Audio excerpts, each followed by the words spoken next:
In today's video, I'm going to teach you how to make rows thinner in Canva table.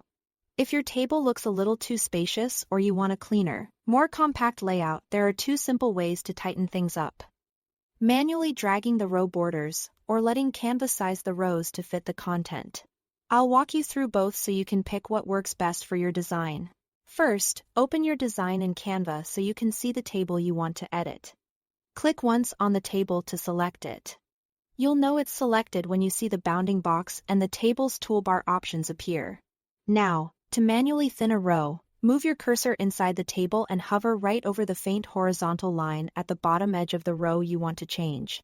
As you line it up, the cursor will switch to a vertical double arrow icon, indicating you are on the resize handle. Click and drag that line upward to make the row thinner. As you drag, you'll see the row compress in real time.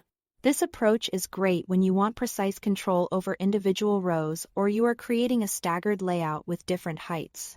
If you don't see the double arrow at first, slowly reposition along the border until it appears. Aim for the center of the line rather than the cell's text area to avoid moving content by accident. If you'd rather have Canva automatically tighten everything based on what's inside each cell, you can size rows to content, with the table still selected. Look for the More icon, the three dots on the toolbar or near the row options. Click it, then choose Size Rows to Content. Canva will instantly reduce the height of your rows to the minimum needed to fit the text you already have. This is perfect after importing a template or pasting data. When default row spacing tends to be larger than you need, keep in mind, Canva prioritizes legibility, so rows won't shrink below what your current text requires.